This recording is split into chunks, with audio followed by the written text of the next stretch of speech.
राधे राधे भक्तों, आज हम जानेंगे अपरा एकादशी कब है।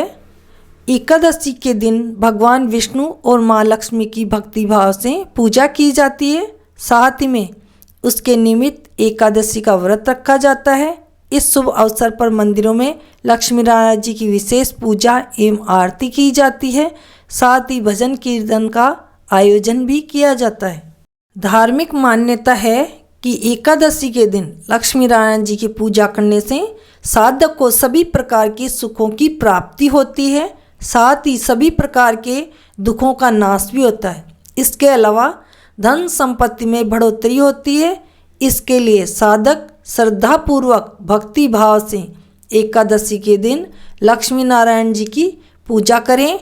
आइए जानते हैं ज्येष्ठ मास में अपरा एकादशी कब पड़ने वाली है, इसके शुभ मुहूर्त और इसका नियम के बारे में जानते हैं। ज्येष्ठ माह के कृष्ण पक्ष में दशमी के दूसरे दिन पड़ने वाली एकादशी को अपरा एकादशी कहते हैं। पंचांग के अनुसार ज्येष्ठ माह के कृष्ण पक्ष की एकादशी तिथि 23 मई को देर रात 1:12 पर शुरू होगी और 23 मई को रात 10:29 पर एकादशी तिथि समाप्त हो जाएगी। सनातन धर्म में उदया तिथि माना जाता है। इस प्रकार 23 मई को ही अपरा एकादशी मनाई जाएगी। एकादशी पर्व की महिमा शास्त्रों में विस्तार पूर्वक की गई है। महाभारत काल में पांडव भी एकादशी व्रत करते थे। हालांकि भीम से भूखा नहीं रहा जाता था और भीम भूख की वजह से हर एकादशी नहीं करते थे, लेकिन निर्जला एकादशी का व्रत वे जरूर करते थे। इस व्रत के पुण्य प्रताप से साधक द्वारा जाने अनजाने में किए गए पाप नष्ट हो जाते हैं।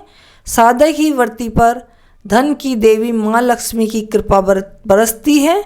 उनकी कृपा से जीवन में सभी प्रकार के भौतिक सुखों की प्राप्ति होती है। आइए जानते हैं अपरा एकादशी की पूजा कैसे की जाए। अपरा एकादशी के दिन सुबह जल्दी उठकर स्नान आदि से निवृत्त होकर साफ सुथरे कपड़े पहन लें। इसके बाद व्रत का संकल्प करें। फिर एक चौकी पर पीला या सफ़ेद रंग का कपड़ा बिछाएं और उस पर भगवान विष्णु की मूर्ति या चित्र स्थापित करें। इसके बाद भगवान विष्णु को तुलसी के पत्ते, फूल, पीले फल और मिठाई अर्पित करें। मौसमी फल जैसे तरबूज, खरबूजा, आम ये सभी अर्पित करें।